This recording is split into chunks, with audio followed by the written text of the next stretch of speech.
안녕하세요. 오늘이 52번째 시간입니다. 오늘은 임진강 물 문제 내용입니다. 임진강 물 문제 사례란 무엇인가요?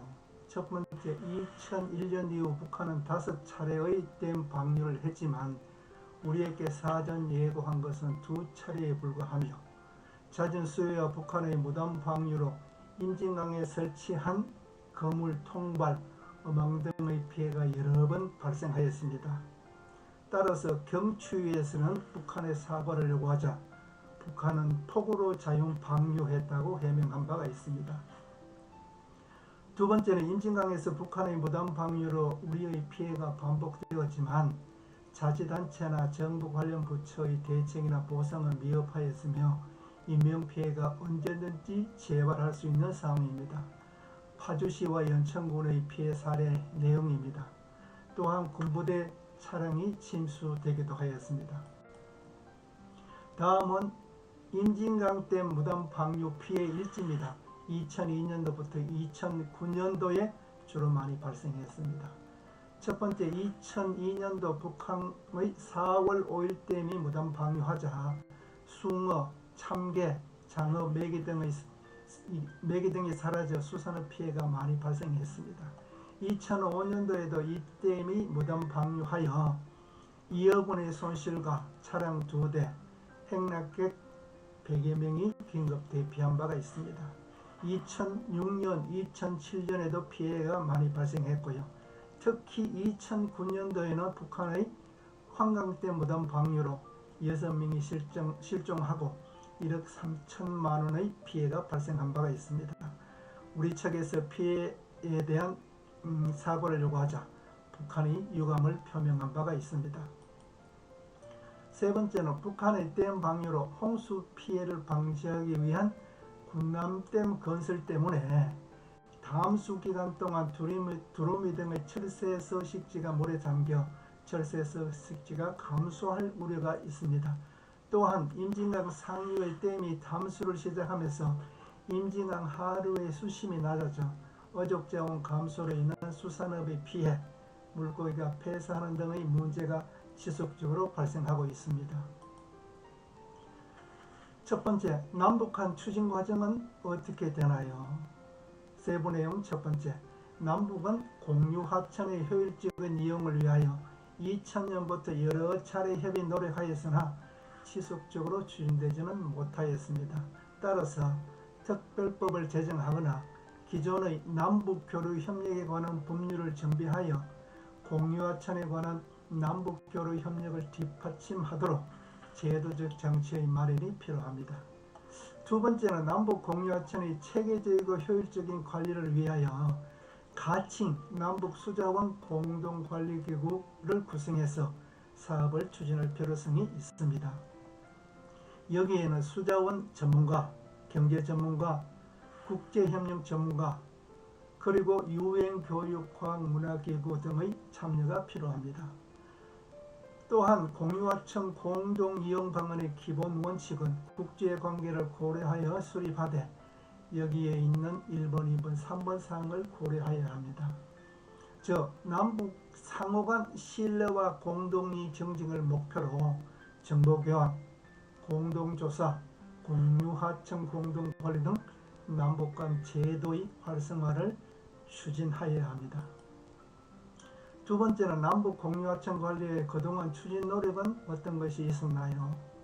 세부 내용 첫 번째, 남북 간에는 공유하천 관리의 공동 추진이 필요한 만큼 아직 충분하게 제도적 장치가 마련되어 있지 않지만은 1990년대 이후 남북관계 발전에 따라 사업의 공동 추진을 위한 기초적인 합의는 이루어진 상태입니다. 즉 남북 기본 합의서, 관련 부속 합의서에는 남북이 공동 개발을 포함한 경제교류 협력을 추진할 수 있도록 보장하고 있으며 남북 경제교류 협력 공동위원회를 설치 운영하도록 규정하고 있습니다. 두 번째는 기존의 수자원 개발 분야에서 환경, 생태, 하천관리, 보건, 용수공업 등 다양한 분야의 확대가 필요합니다.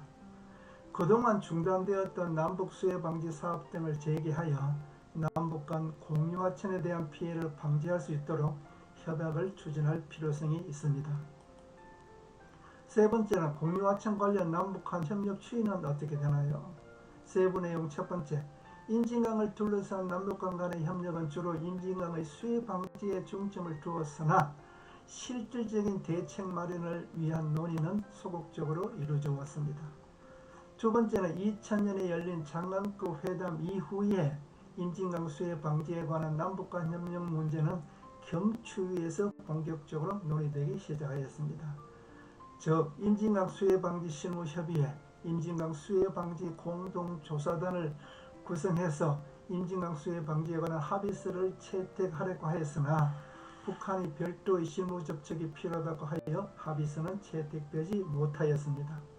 세 번째는 2009년 발생한 임진강 수해로 인명피해 사건으로 인하여 남북 임진강 수해 방지 실무회담이 개최되었습니다. 우리가 북한 측에 사과를 요구하자 북한은 유감을 표명하고 유가족에게 조의를 표명한 바가 있습니다. 네 번째는 북한의 사고 방지를 위한 방류 사전 통보를 요구하고 때밀음, 방류량, 방류 이유로 구분된 통보 양식을 북한에 전달하였으며 북한은 방류 시 우리에게 통보하겠다고 답변한 바가 있습니다. 향후 남북간 공유하천에 대한 피해 예방과 공동이용에 대한 남북간 협의의 가능성을 보여주었으나 아직 구체적인 협의로까지는 이어지지 않고 있습니다. 다음은 임진강 관련 남북한 협력 일지를 간략하게 설명드리겠습니다. 첫 번째, 장관급 회담이 한 4차례 정도가 이루어졌습니다. 내용은 보시는 바와 같습니다. 두 번째는 남북 특사가 2번 방문하여 이 문제에 대해서 거론한 바가 있습니다.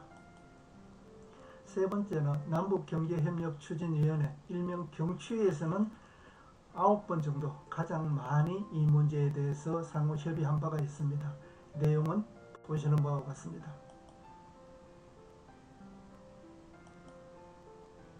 마지막으로 네 번째로 임진강 수해방지 실무협의회는 한 6차례 정도 서로가 쌍방이 협의한 바가 있습니다.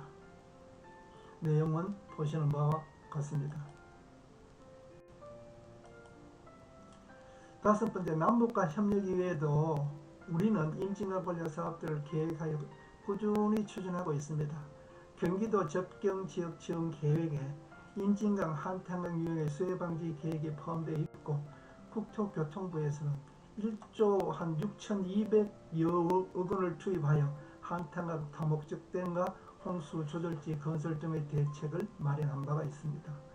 결론적으로 우리는 북한의 황강댐이 건설되면서 피해가 발생할 것을 우려하여 북한의 문제를 여러 번 제기하였으나 북한은 군사적 문제라고 답하면서 문제 해결에 어려움을 겪어왔습니다. 그동안 방류 통보, 유량 관리 등 근본적인 문제에 대한 대책을 마련하지 못하고 수해방지 기초조사 정도만 진행되고 있었습니다. 임진강 인명사고에서 보던 남북간 협력을 통해 임진강의 남북한 공유하천에 대한 공동관리와 관련된 제도적 장치나 정책을 마련할 필요성이 점점 높아지고 있는 시기입니다. 오늘 강의는 여기서 마치고 다음 강의는 북한강은 어떤 공유하천인가, 북한강 유역의 평화적 이용에 대한 또 북한강의 전략적 위상에 대한 내용을 강의하겠습니다. 여러분의 구독과 좋아요는 힘이 됩니다. 오늘 강의 감사합니다.